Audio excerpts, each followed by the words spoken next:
Les ZFE, on nous les vend comme de l'écologie. Dans la vraie vie, pour des millions de gens, ça ressemble surtout à ça. Soit tu gardes ta voiture pour aller bosser, soit tu respectes la règle et tu t'enfonces. Une ZFE, c'est quoi? Une zone où certains véhicules n'ont plus le droit de circuler selon leur niveau de pollution. Voilà, Procop va vous parler portefeuille, comme toujours. Mais avant la facture, il y a cette violence-là. On a mis des gens devant un faux choix entre la fin du mois et la fin du souffle. Non, la facture ne vient pas après, elle est au centre. Qui paye réellement? Les riches se contenteront de changer de voiture. Les plus pauvres, ils n'ont déjà plus rien à prendre. Donc qui encaisse? Les classes moyennes captives, encore et toujours elles. Celles qui roulent parce qu'elles n'ont pas le choix. L'État prend une cause juste, l'écologie, et il en fait une pression de plus sur la vie ordinaire. Il moralise en haut, il prélève au milieu, et il ose appeler ça une vertu publique. Et c'est précisément pour ça que cette transition est une punition politique. Réduire la pollution, c'est souhaitable. On est d'accord. Alors on commence par rendre le changement possible. Des transports fiables, des aides réelles, du logement qui ne chasse pas toujours plus loin, des alternatives avant l'interdiction. Là, tout a été fait à l'envers. Contrainte d'abord, débrouille-toi ensuite. Puis on regarde les gens galérer en expliquant qu'ils refusent le progrès. Non, ce qui est rejeté, c'est pas l'écologie en elle-même, mais celle qui commence par frapper ceux qui ont déjà le moins de marge. Et encore une fois, ta réponse reste toujours la même. Plus d'aide, plus de pilotage, plus d'État pour corriger l'État. Toujours le même piège.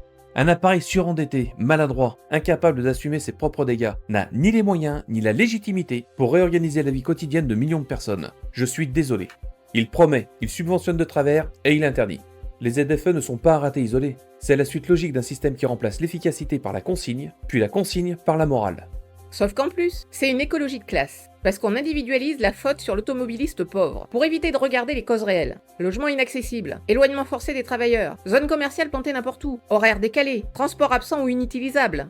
La dépendance à la voiture est organisée depuis des décennies. Et, soudain, on découvre qu'elle pollue. Et à la fin, qui trinque? Pas les décideurs, pas les intérêts privés qui ont profité de cet aménagement absurde. La caissière, l'aide-soignante, l'ouvrier, toujours les vies qu'on sait contraindre plus vite que les puissants. Et la machine fait toujours pareil. Elle appauvrit d'abord et elle punit ensuite. Le neuf explose, le thermique d'occasion se tend, l'électrique reste hors de portée et sans marché d'occasion, et derrière on débarque avec une interdiction, comme si le parc allait se renouveler par miracle administratif. Le mécanisme est simple. L'État casse les jambes, verbalise les béquilles et facture la morale. Voilà pourquoi je refuse de sauver cette promesse, parce qu'elle ment depuis le départ. Chaque panne finit en norme, chaque norme finit en facture, et la facture est toujours envoyée au même. Et si vous voyez ça, vous aussi, sur le terrain, dites-le en commentaire. Abonnez-vous, activez la cloche et mettez un pouce en l'air. Pas pour décorer la vidéo, pour montrer qu'on ne laissera pas encore une politique de tri social se déguiser en effort collectif. Parce que la vraie question est là, qui doit payer la transition? Ceux qui n'ont déjà ni réserve ni plan B, ou ceux qui profitent du modèle actuel?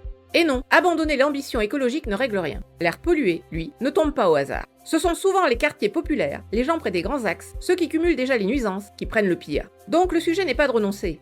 Le sujet, c'est de changer l'ordre des priorités et l'ordre de la facture. Alternative d'abord, investissement d'abord, transport d'abord, logement d'abord, et mise à contribution des grandes rentes, des gros patrimoines, des profits qui ont organisé cette dépendance avant de venir donner des leçons. Tu veux encore sauver le système par plus de prélèvements, plus de transferts, plus de contraintes sur les plus solvables. Ça fonctionnera pas, ça ne fait qu'empirer les choses. Je refuse de sauver une machine qui ment structurellement. Toujours plus de taxes, toujours plus de planification, toujours plus de pilotage. Le résultat sera encore le même, avec des pauvres encore plus dans le pétrin et une classe moyenne encore appauvrie. On prélève, on dilue, on complexifie, et on découvre que l'argent manque encore. La sortie n'est pas plus de direction centrale. Il vaudrait mieux desserrer les taux avant que tout finisse, comme d'habitude, en pénurie administrée. Non, le fond du désaccord est plus violent que ça. D'un côté, une société où les plus puissants paient enfin le coût réel du modèle qu'ils ont façonné. De l'autre, une société où on laisse les gens respirer en abandonnant l'outil collectif. Donc, en laissant les plus faibles négocier seuls avec le marché. Le prix du logement, le prix de l'énergie, le prix de la voiture, le prix de tout. Cette liberté-là, on sait déjà à qui elle profite. Certainement pas à la caissière à 25 km de son travail. Elle est là l'affaire. On essaie encore de nous faire croire qu'il faudrait choisir entre se déplacer et respirer, ou entre travailler et vivre dignement. Ce choix est une imposture politique. Quand un pouvoir interdit avant d'avoir construit l'alternative, il ne protège pas la planète. Il trie socialement ceux qu'il juge capables d'encaisser. Une transition digne de ce nom protège d'abord et fait payer les plus puissants. Sinon, c'est pas une transition. C'est l'exclusion des pauvres peinte en vert.